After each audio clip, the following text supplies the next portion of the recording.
ශ්‍රී ලංකාව සහ පාකිස්තානය අතර පැවැත්වෙන පළමු එක් දින තරගය ඊයේ දිනේදී නිමාවට පත් වුණා. කාසියේ වාසිය ශ්‍රී ලංකා කණ්ඩායම පැත්තට හැරෙද්දී ශ්‍රී ලංකා නායකයා තීරණය කළේ පළමු පන්දු යැවීමට. මෙහිදී පාකිස්තානුවන්ගේ පළමු කරුළු 4 ලකුණු 94කට දවා ගැනීමට ශ්‍රී ලංකා පන්දු යවන්නට සමත් වුණා.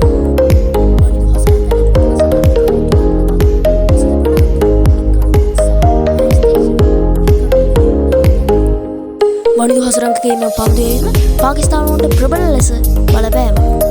පාකිස්තානුවන් ලකුණු 299ට කඩුළු 5ක් ලැබී ගිය අතර ලකුණු 300ක ඉලක්කය ශ්‍රී ලංකාවට හඹා යාමට සිදු වුණා.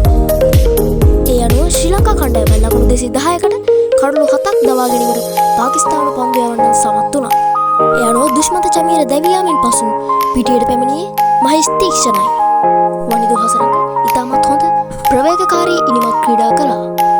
ඉන්පසු වනිදු හසරංග අර්ධ ශතකය ලබාගත් ආකාරයයි මේ. කොහොම වුණත් වනිදු හසරංග ලකුණු 59කට දවා ගැනීමට නසීම් ෂා සමත් වුණා. ඉබාබර් රසාම් උඩ පන්දුව රැක ගැනීමත් සමග අවසාන පන්දුවට ලකුණු 20ක ලබා ගැනීමට. නමුත් මහේෂ් තීක්ෂණ ලබාගත්තේ ලකුණු 14.